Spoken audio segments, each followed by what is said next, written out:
আবার নতুন পার্সেল। এই পার্সেলটা কিন্তু আমি আগে কেটে ফেলেছি এবং সেই পার্সেলের এটা ৩ নম্বর বই। আপনারা যদি আগের পার্টটা না দেখে থাকেন তাহলে টুক করে দেখে নেবেন যান।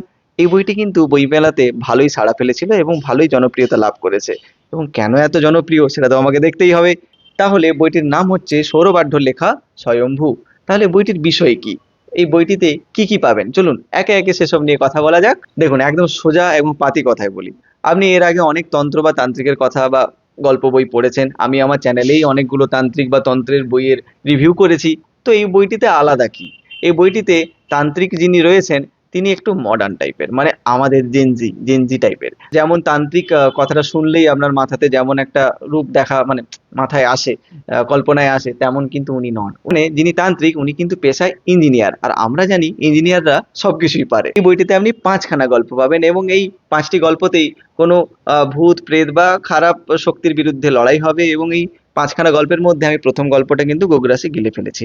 এবং একটু পুচকি দেখে একটু স্পয়লার দিয়ে দিচ্ছি, হ্যাঁ? ১ম গল্পটা যেটা রয়েছে সেটা কিন্তু মেছো ভূতনি লেখা। কেউ কিছু বলবেন না। গল্পগুলো একটু নতুন টাইপের এবং এই তান্ত্রিকও কিন্তু আমাদের কাছে একেবারে নতুন। বইটি বার্তা প্রকাশনী থেকে প্রকাশিত। বইটির মুদ্রিত মূল্য হচ্ছে ৩৪০ টাকা। বইটির প্রচ্ছদ এবং ভিতরে অলঙ্করণগুলো করেছেন শুভব্রত বসু। সত্যি কথা, ১ম গল্পের পর ২য় গল্প ধরেছি। গল্পগুলো কিন্তু আমার খুবই ভালো লাগছে। আর এই চ্যানেলটা যদি আপনি সাবস্ক্রাইব করে দেন তাহলেও কিন্তু আপনার ভালো লাগবে।